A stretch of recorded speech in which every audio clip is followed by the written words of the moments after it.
Peyğəmbər deyir, 3 qrup insan var, qiyamət günü mənim simamı görməyəcək. Ya Rasulallah, kimlərdir olar? 1. O insanlar ki, şəraba alid olurlar. Tövbə də eləmək istəmirlər. İndi tövbə eləyər.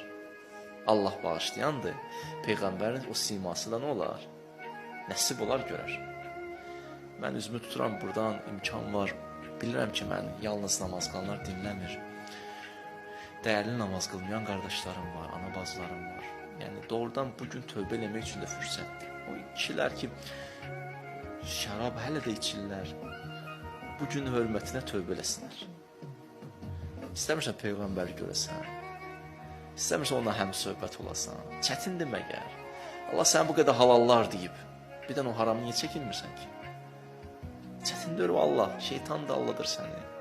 Da ürəyim yanında danışdım belə. Amma bir insan tövbəsi də hey şərab içə. Deyməyin mənə 2 günlük dünyada, hə, deyməyin. Peyğəmbəri görməzsin. Yaxşı. İkinci nədir? Ağ valideyn olanlar. Ana ataya ağ valideyn olanlar. Peyğəmbər simasını görməyəcək. Hədisdir bu. Biraz qəmli qutardım, elə bir şey, yaxşı başladım, bir başqa cür qutardım, amma da bağışlayın, bunlar da deməliyəm də. Ağ valideyn olur. Amma niyə qəmli bitirir ki? Tövbə elə də. İndi məni dinlədin, qulaq asdın, qurtarmamış, elə indi ananın yanında əyləşib ananın üzündən öpdü, atamın əlindən öpdü. Çətindir. Atanın əlindən ananın üzündən öpmək izzətdir. İzzətdir, hər adama nəsib olmaz.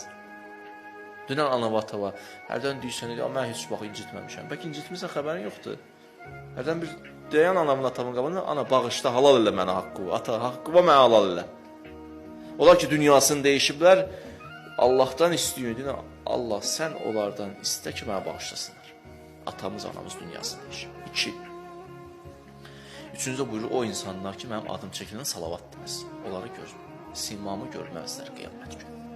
İndi onlar bir dəfə deməz adam, 2 dəfə deməz, onunla işim yox. Bu adət eləyib özün salavat deməsin.